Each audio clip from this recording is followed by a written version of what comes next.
Hello everyone, I am Miss Hazlina Harun from Segi University Kota Damansara, Malaysia. So I'm going to teach you on topic 1 today, which is Introduction to Database.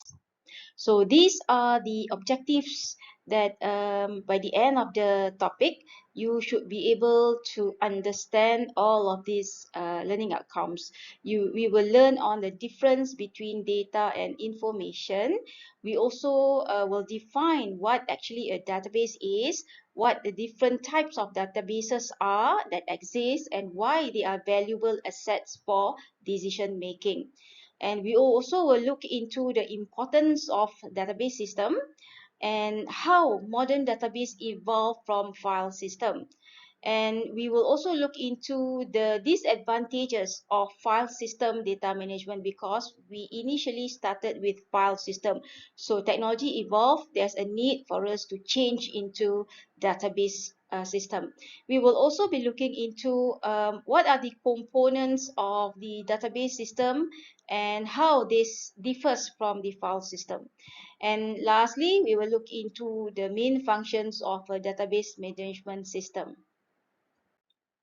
All right, so first and foremost, we need to understand what is the meaning of data and what is the meaning of information. Right, so maybe previously you already understand that data is data, or maybe you will say that data is information, information is data. But when we go in deep into database domain, then you will know, or when you go into deep into IT domain, you will know that actually data has some difference with information. Okay, let's look at data first. Yeah, so what is data? We can say that data is raw facts, yeah, building blocks or information. We can say that data is an unprocessed information. For example, you are sitting in a class. So when I take your data, for example, I'll take, okay, we have one by one. Your name is A, your age is 20, you stay in Perak. Okay, student B, your name is B, your age is 25 years old, and then you stay in Klang, for example. So that is raw data. It is not information yet. Okay, so how do we get the information? Information comes from data, right? Information is the data that is processed to reveal meaning. Okay, and data, we can say that information is data with context. Okay, or data that is being processed to reveal meaning. So we can say that information comes from data. For you to come up with a significant and accurate information, you have to first collect data, massage the data, and then make a conclusion out of that data to become a meaningful information. For example, let's say for that particular data just now, right, the number of students, the details of the every student, A, B, C, and D, and so on. So we conclude, maybe we can conclude that, okay, in this class we have 50% female students and another 50% male students. Okay, that is information. Or we can also say that 70% of the students in this class stays in Klang Valley, where another 30% stays in, for example, Selangor, for example. So that is information. But how can you get that information? You will get that information when you process the data. Okay, so we can say that this data and information must be accurate, must be relevant, and must be timely relevant, okay, to make a good decision making, because there's a term saying that garbage in, garbage out. So if you collect inaccurate data, so you will get inaccurate information. Okay, so good decision making is the key to survive a global environment.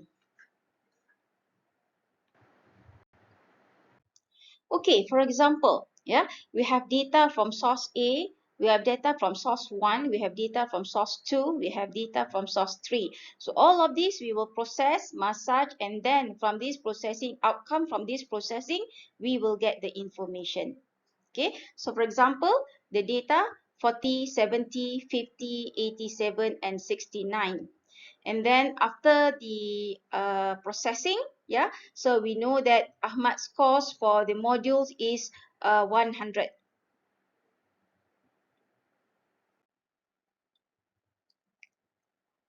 Another example, we have the data Selangor 1234, City, Jalan Tujuh, Ampang 0155532111430. So these are the data.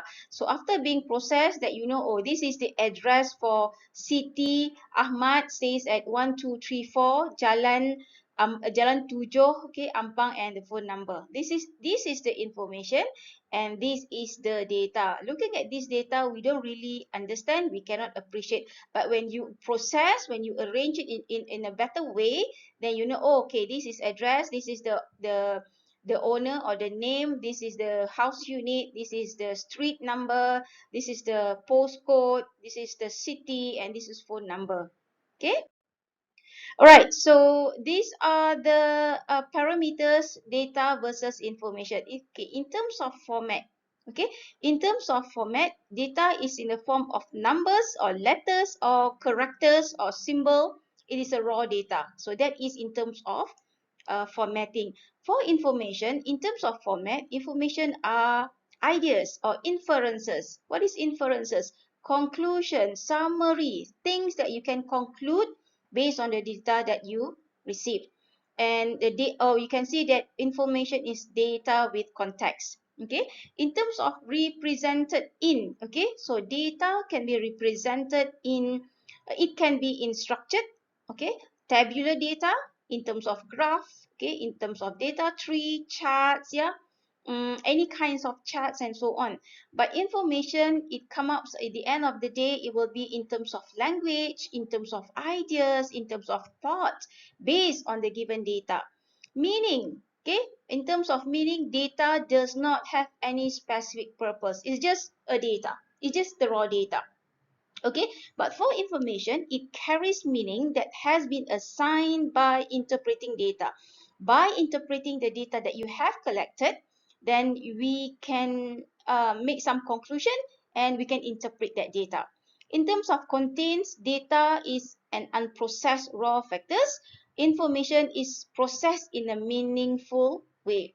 Dependency, data depends upon the source for collecting the data. So you can actually get the data from various sources, and then we will collect, we will compile, we will process, then we will get the information. Information depends upon data. Example, ticket sales in a band on tour. So you will just collect the ticket, okay, you collect the name, you collect, you give the reference number, for example, and then you give the ticket. But at the end of the day, what information that you can get from ticket sales? You can get sales report. You can get sales report overall. You can get sales report by region. You can get sales report by age, for example, yeah, and so on and so forth. Right, so what data to store? Okay, type of data, you can store raw data, okay, the normal raw data simply as numbers, yeah, numbers and figures and so on. It can also be a pre-processed data. So for example, that address just now, so you collect it and you compile it in, okay, this is an address data, but it is not a meaningful address yet, it's pre-processed. Okay, you collect the data, and then, okay, these columns, okay, of the data that you got from the source is actually address data. It can be also a compressed data. For example, you compress a big data, yeah, for example, audio or video, yeah, satellite images, yeah, you can compress and you keep it or you gather, so that can be a compressed data. Okay, frequency of data storage for sensor data, right? So trade-off between precision and quantity. So sensor data is also a data, okay, you can get from sensor, okay, store that data. So that is a between precision and quantity. What does it mean by a trade-off between precision and quantity? So imagine if you extract data from Twitter status, and you want to collect data that is related with emotion. Okay, what kind of sample of status that will relate with emotion? Oh, I feel so down today. So that is data that is related with emotion. I'm happy today. Okay, the status. So that is also emotion. But along the status, yeah, there will be also uh, data that is not accurate. For example, they put in symbol, yeah, and so on. You cannot interpret that data. So that is why the quantity of the data or the volume of the data sometimes is a trade-off between is it accurate or is it valuable or not for your objective. So the database is actually, so then what is a database? A database in simple said, or in simply said, is a place for you to store data. Okay, remember, you collect data from various sources. Let's say you extract data from Twitter status, you extract data from Facebook status, you extract data from Instagram, yeah, and then you collect them, you have to store somewhere.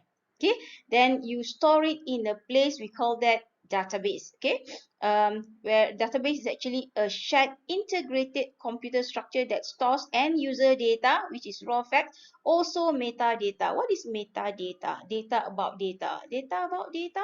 Okay, so data about data. For example, you collect data and you put it in a column, you name that column name, student name. Okay, but what data type for that name? So name usually in terms of character or string. So that character or string determines the type of data for student name. So that is what example of what metadata means. Data about data. Okay.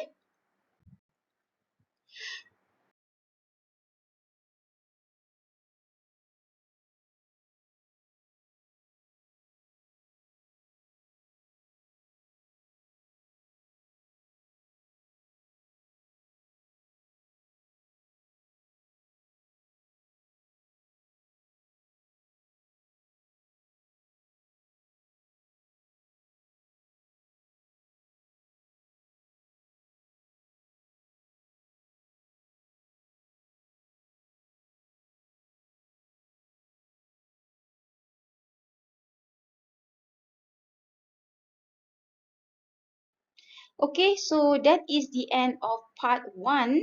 We will continue to part 2 after this. Yeah? Stay tuned.